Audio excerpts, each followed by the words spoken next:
Inferno unleashed the genesis of जरियस underground fires. ये कहानी है एक ऐसी आपदा की जो एक सदी से भी अधिक समय से इस क्षेत्र को अपनी चपेट में लिए हुए है। झरिया की अंडरग्राउंड फायर्स कोई नई घटना नहीं है। ये एक पुरानी समस्या है जो समय के साथ और भी विकराल होती गई है। ये आगे एक सदी से भी अधिक समय से जल रही हैं और इनकी शुरुआत का पता 1916 के आसपास लगाया जा सकता है, जब पहली बार इन आगों की सूचना मिली थी। इनकी उत्पत्ति का पता इस क्षेत्र में कोयला खनन के शुरुआती दिनों से लगाया जा सकता है, जब सुरक्षा उपाय ढीले थे और पर्यावरणीय नियम लगभग न के बराबर थे। उस समय खनन के दौरान सुरक्षा और पर्यावरणीय प्रभावों पर बहुत कम ध्यान दिया जाता था। इन आग के पीछे मुख्य अपराधी ओपन कास्ट माइनिंग है, एक ऐसी विधि जिसमें कोयले की परतों को एक्सपोज करने के लिए पृथ्वी के बड़े हिस्से को हटा दिया जाता है। इस प्रक्रिया में कोयले की परतें हवा के संपर्क में आ जाती हैं, जिससे आग लगने का खतरा बढ़ जाता है। यह विधि, जबकि कोयला निकालने में कुशल है, बड़ी मात्रा में कोयले की धूल और मलबा पीछे छोड़ देती है, जिससे यह क्षेत्र आग की चपेट में आ जाता है। कोयले की धूल और मलबा हवा में फैलकर आग को और भी भड़काते हैं। खुली हुई कोयले की परतें, जो अक्सर स्वतः स्फूर्त दहन या आकस्मिक आग से प्रज्वलित होती हैं, ने अंडरग्राउंड फायर्स को फैलने के लिए ईंधन प्रदान किया। इन आगों का फैलाव इतना तेज होता है कि इन्हें नियंत्रित करना लगभग असंभव हो जाता है।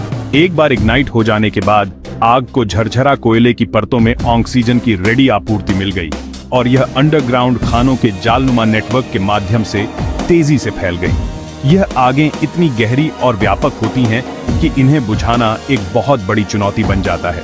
शुरुआती वर्षों में पर्याप्त अग्निशमन उपायों की कमी ने आग को अनियंत्रित रूप से बढ़ने दिया।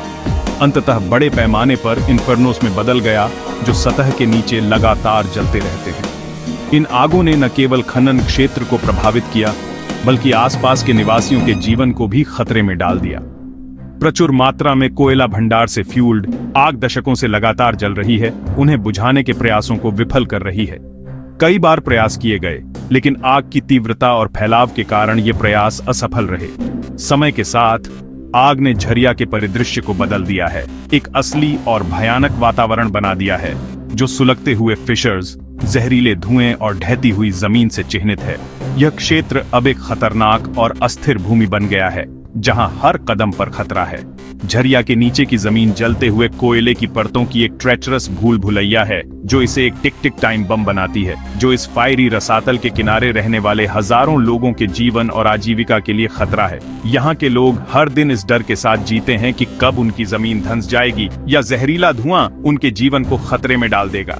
इन आग का बना रहना समस्या के विशाल पैमाने और उन्हें रोकने में आने वाली चुनौतियों का प्रमाण है। ये आगें न केवल खनन क्षेत्र को प्रभावित करती हैं, बल्कि पर्यावरण और मानव स्वास्थ्य पर भी गंभीर प्रभाव डालती हैं। आग पीढ़ियों से अनअबेटेड जल रही है। इस बढ़ती आपदा को कम करने के लिए तत्काल और प्रभावी हस्तक्षेप की आवश्यकता पर प्रकाश डाला है।